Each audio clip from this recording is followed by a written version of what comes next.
આજે પોરબંદર જિલ્લાની તાલુકાની મોઢવાડા તાલુકા પંચાયતની સીટ ઉપર મેં મારા ગામ મોઢવાડાની અંદર આજે મતદાન કર્યું.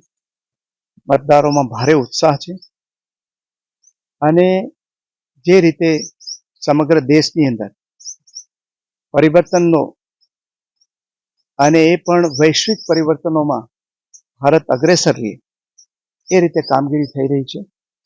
અને જે રીતે રાજ્ય સરકાર ભારતીય જનતા પાર્ટીના નેતૃત્વની અંદર કામ કરી રહી છે એ રીતે આખો દેશ આજે જે યશસ્વી પ્રધાનમંત્રી નરેન્દ્રભાઈની આગેવાનીમાં એક થઈને ભારતીય જનતા પાર્ટી સાથે જોડાઈને વિકાસની હરણફાળ ભરી રહ્યું છે. એ રીતે ગુજરાતમાં પણ આપણા લોકપ્રિય મુખ્યમંત્રી ભૂપેન્દ્રભાઈ પટેલની આગેવાનીમાં ગુજરાત સમગ્ર દેશમાં વિકાસનું નેતૃત્વ કરી રહ્યું છે. એ વખતે પોરબંદર જિલ્લામાં પણ મતદારોએ નક્કી કરેલું છે કે આ વખતે એક તરફી ભારતીય જનતા પાર્ટી તરફ મતદાન કરવું.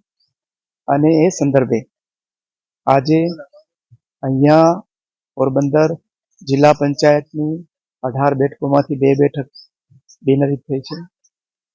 પોરબંદર મહાનગરપાલિકાની 52 બેઠકમાંથી 11 બેઠક બિનહરીફ થઈ છે. અને રાણાવાવ અને કુતિયાણા તાલુકા પંચાયતોમાં પણ અનુક્રમે 2 અને 1 બેઠકો બિનહરીફ થઈ છે.